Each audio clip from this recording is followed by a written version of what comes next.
Now to the biggest fight of Anthony Joshua's professional career. He will take on Dillian Whyte in the headline bout at the O2 Arena on Saturday night. Fraser Dainton is at Canary Wharf today, where Joshua is going through his public workout.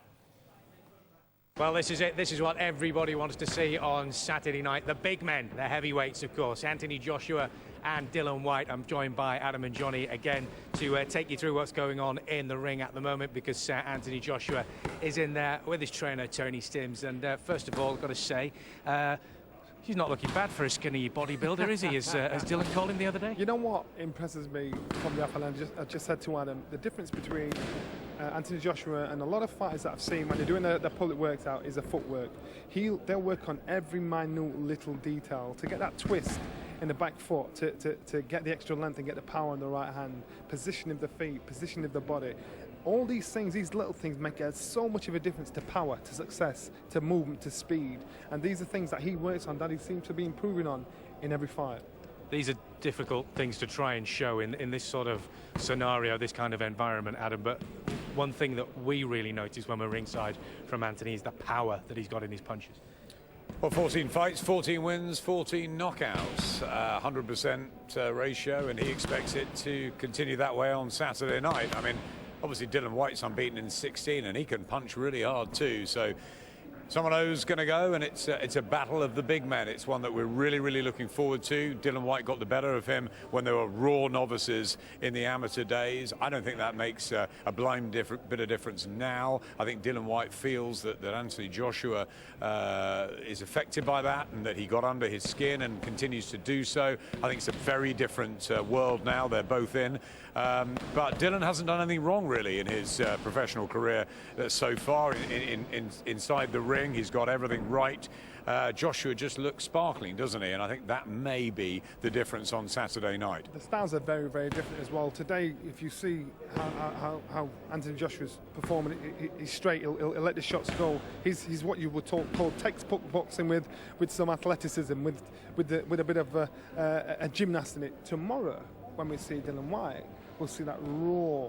He's often described as more of a street fighter, isn't he? Raw talent he's got. So when these two clash, it'll be like a volcano and a tornado clashing in the ring, and that's why it'll make for a fascinating encounter. Street fighters are dangerous, aren't they? They're threatening, and he's got plenty of power, Dillian Whyte, and plenty of self-belief. But I think what we like about Anthony Joshua is that mobility, the flexibility, the speed, the accuracy. You know, some people say that he's as quick as a middleweight, but he hits. I mean, look at that right hand just flying in. And as Johnny was saying, the twisting of the back foot, he gets so much leverage into that.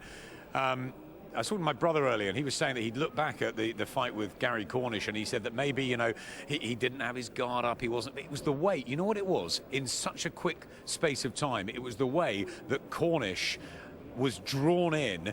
Joshua literally just took a wonderful little step back, little bit of movement, whacked that shot in to start the downfall of Cornish. It's little things like that. He is a perfectionist, Anthony Joshua, and he is so exciting to watch.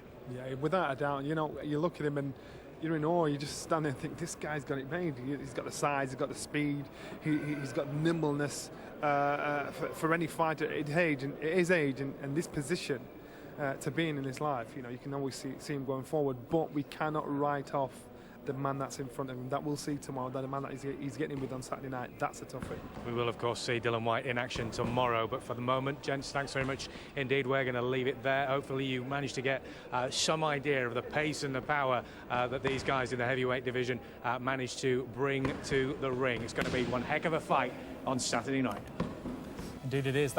Okay, more now ahead of Anthony Joshua's fight against Dillian Whyte on Saturday night. Fraser Dainton is at Canary Wharf today, where Joshua has just finished his public workout.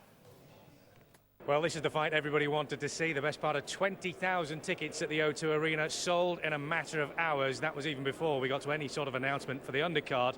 But everybody wants to see this heavyweight fight between Anthony Joshua and Dillian Whyte. And Anthony has just finished his public workout now. Are you feeling the vibe? Are you feeling the love? Yeah, I'm definitely feeling the love. And I think a lot of the people here today come to support me. I think Dillian's got his public workout tomorrow. There's a real divide in supporters though, and that's what boxing's about. We've got some little rivalry going on, and we get to put it to bed on Saturday night. So thanks for everyone who come out to see me today, and good luck to Dillian tomorrow at his public workout.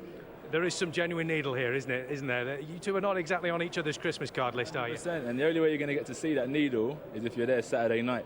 That's what it's about. That's the beautiful thing about my sport. You know, we've got the date set.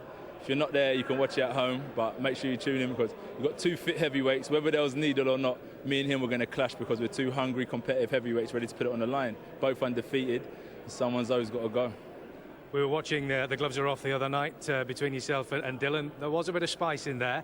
Has he got under your skin at all? Nah. Are you sure? 100%. That's why we're going to go war Saturday. That's where, you know, that's what it's about. All the verbals and all that stuff is all irrelevant to me.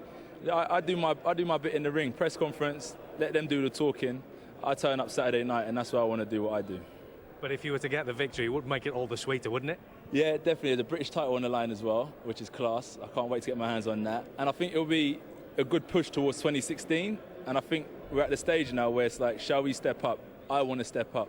But I need to get Saturday out of the way in good fashion. Then I can look forward to 2016. That's why I really want to get my hands on that belt, get the win, and then I can kind of predict the future in 2016. That could be a massive year for you, especially in what is now a very, very exciting heavyweight division. Oh, so exciting, especially in Britain. It's all happening over this side now, and you got the top dogs, you got champions, you know, you got contenders, you got European level, we got it all over this side, so we're all just as hungry as one another. And without Dylan, without me, you know, we wouldn't make these great fights, so make sure you tune in because you're going to see some heavyweights get it on. Could be a huge 2016, but you've got to get past Dylan first. Exactly, that's my mentality, and I think that's the way it should be. But if I can get past Dylan, which I'm confident, it's going to be a beautiful 2016. All the inquiries people have been making, this guy, that guy, and this guy, that's what we're looking forward to. So one step at a time, but 2016 should be promising. Nobody's taken you past 3 rounds yet. Is Dylan going to be the man to do that? I don't like to make predictions, but it depends. It depends. Yeah, he ain't going to take me past 3 rounds. He ain't going to take me past 3 rounds. OK, there you heard it here first. There's a prediction. Anthony, thanks very much indeed for joining us. Not gone past 3 rounds yet. Says that's not going to happen on Saturday night either. Only one way to find out.